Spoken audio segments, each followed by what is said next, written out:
It's apparently the talk of the town, or better, the swamp. We're getting word that a number of Democrats are desperately trying to get rid of Kamala one way or another. And you won't believe who's waiting in the wings to replace her. We got the latest on the chatter, and we're going to see precisely why Democrat operatives are getting so painfully panicked as Election Day looms ahead. Hey, gang, it's me, Dr. Steve, your Patriot Professor, here to help you stay sane in these insane times. You know what to do.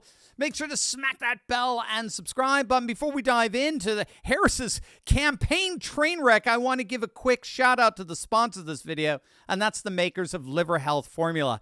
If you're one of the 100 million Americans struggling with all the weight gain and loss of energy that comes with a fatty liver, gang, this is absolutely awesome. Liver Health Formula is an all-natural supplement. It contains 12 clinically proven botanicals that help recharge and protect your liver. It's manufactured right here in the USA, and it's approved by independent American doctors. And if you click on that link below, you can try Liver Health Formula and receive a free bottle of blood sugar formula when you order today. So don't let a fatty liver keep you sluggish and inactive. You know, a number of you know, I myself recently lost over 60 pounds. I could say it was one of the best decisions I ever made. And guess what?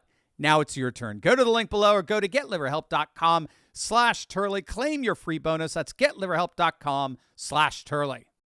I'm sure many of you saw that astonishing clip the other day of an old, tired, worn-out Bill Clinton implicitly torching Kamala Harris. You had a case in Georgia not very long ago, didn't you? They made an ad about a young woman who'd been killed by an immigrant. Yeah, well, if they'd all been properly vetted, that probably wouldn't have happened. But if they're all properly vetted, and that doesn't happen, and America is not having enough babies to keep our populations up, so we need immigrants that have been vetted to do work, there wouldn't be a problem. And he couldn't keep people all torn up and upset. I mean, besides looking like he came straight out of a horror movie, I mean, it was an absolutely shocking comment. Even the New York Post cover today couldn't help but notice the horrific irony. Yes, Laken Riley would still be alive today if Harris and Biden had not deliberately abdicated their law enforcement responsibilities at the southern border. Again, that was Bill Clinton, gang. That was Bill Clinton. That wasn't Trump. That wasn't J.D. Vance saying that. That wasn't Vivek. That was none other than Bill Clinton saying that. But you'll notice, of course, it wasn't just Clinton. A few weeks back, we were treated to this wonderful picture of Joe Biden donning a MAGA cap. And since then, he appears to be doing everything he possibly can to undermine Kamala's candidacy. He's holding press conferences at the exact same time as her public appearances so as to prevent TV coverage of her campaign. He's contradicting her stupid feud that she picked with Ron DeSantis. Biden's like, I think the Florida governor's doing a great job. Biden is undermining Kamala's campaign every step of the way. So what the heck is going on here? Well, Jason Miller, senior advisor to President Trump, turned heads the other day when he tweeted out that the only plausible explanation to all of this is 3D chess to actively replace Kamala. Democrats want to get rid of Kamala at the last minute and replace her, according to him, with freaking Hillary. Senior advisor Stephen Miller replied to that tweet with this, quote, lots of D.C. gossip that Democrats are trying to replace Kamala. This would explain the aggressive counter-programming from Biden and Clinton. Explosive new plagiarism scandal adds even more pressure for a change atop a ticket. Now, if you don't know what he's talking about, you definitely want to check out my earlier video today on the latest plagiarism scandal to rock the fledgling Kamala campaign. Now, of course, logistically, this would be impossible. Voting has already started. It's already well underway. It's been underway now for a few weeks. Kamala is the Democrat candidate. But the fact that there's a chatter like this about replacing her reveals just how radically disillusioned so many Democrats are right now with this embarrassing excuse of a campaign. Remember, Kamala's raised upwards of $1 billion in campaign funds. Yes, you heard that right. That's billion with a B. We've talked about how the whole purpose of all those puff polls that showed her 10 points ahead of Trump, they were there to fund and fabricate. That's the purpose of these puff polls that always favor the Democrats. They're there to fund and fabricate. Puff polls are published so that Democrats can make tons of money from their donors, all the while trying to fabricate a narrative that they're winning and convince the majority of the country to go and join the winning side. And yet, despite all of those puff polls, despite 24/7 celebrity coverage from the media, she's losing. Despite it all, despite a fawning media coverage.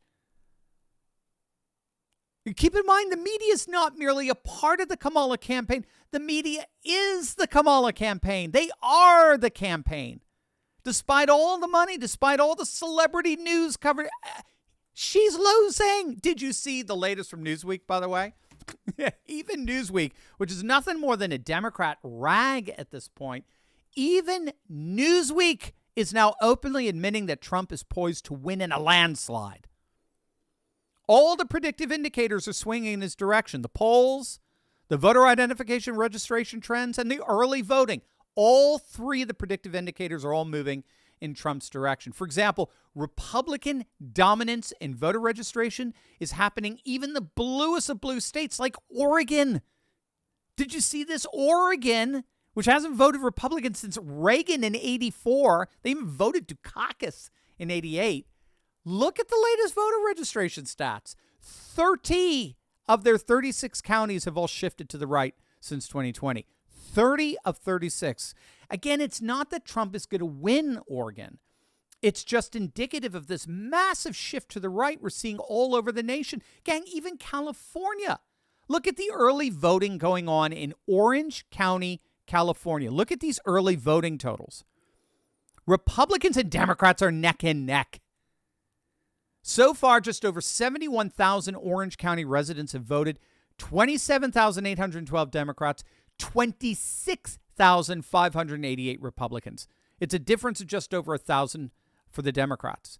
The problem is that at this time in 2020, it was a difference of over 14,000 for the Democrats. And less people have voted. By this time in 2020, just over 70,000 had voted, and Democrats were running away with it. Over 34,000 Democrats voted as compared to just 19,000 Republicans back in 2020. Now, today, as of their early voting, they're neck and neck. They're separated by 1,000 votes. This is the very pattern that we're seeing literally everywhere in early voting. It just started yesterday in Arizona. We talked about this in our last night, our Monday night live stream. Take a look at this from Maricopa County, where 60% of Arizona residents live. Republicans began early voting yesterday, and they opened up a massive lead. They hit the ground running. 1,800 Republican votes to 1,300 Democrat votes. And remember, he who wins Maricopa wins Arizona. And the Republican turnout is already crushing it. But again, this is just par for the course all over the country. States like Pennsylvania, North Carolina, Virginia, Florida, particularly Virginia. Keep your eye on Virginia. This electorate is already inordinately Republican. The Republican turnout for 2024 is already through the freaking roof. Is it any wonder that Trump was in Coachella, California, campaigning over the weekend, or in Colorado, of all places?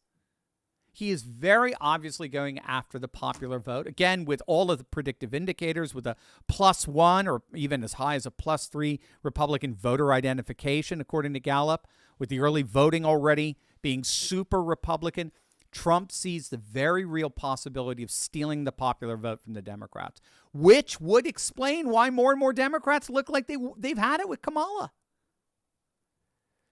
So will they get rid of her? No, I think it's too late. Which may explain why so many former presidents appear to be turning their backs on Kamala and looking toward 2028.